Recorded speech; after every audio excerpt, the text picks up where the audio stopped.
جابر بن عبداللہ رضی اللہ عنہ سے روایت ہے کہ رسول اللہ صلی اللہ علیہ وسلم نے عید کے دن 2 مینڈوں کی قربانی کی۔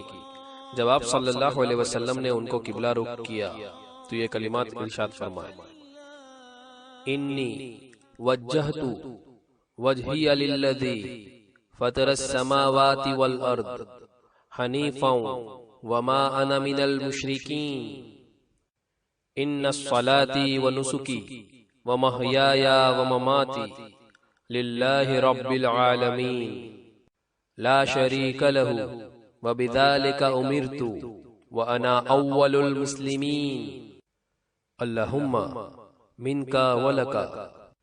رسول اللہ صلی اللہ علیہ وسلم وہ قربانی اپنی اور اپنی امت کی طرف سے پیش فرما رہے تھے، اسی لیے آپ صلی اللہ علیہ وسلم نے فرمایا: عن محمد و امتہ بسم اللہ واللہ اکبر۔ اگر یہ قربانی آپ اپنی طرف سے کرنا چاہتے ہیں تو آپ کہیں گے: ھذا عنی بسم اللہ واللہ اکبر۔ اگر یہ قربانی آپ کسی اور کی جانب سے کر رہے ہیں، مثال کے طور پر اس کا نام عبداللہ ہے، تو آپ کہیں گے: ھذا عن عبداللہ بسم اللہ واللہ اکبر۔ مسند احمد، صحیح سنن ابن ماجہ، حسن، البیہقی، حسن۔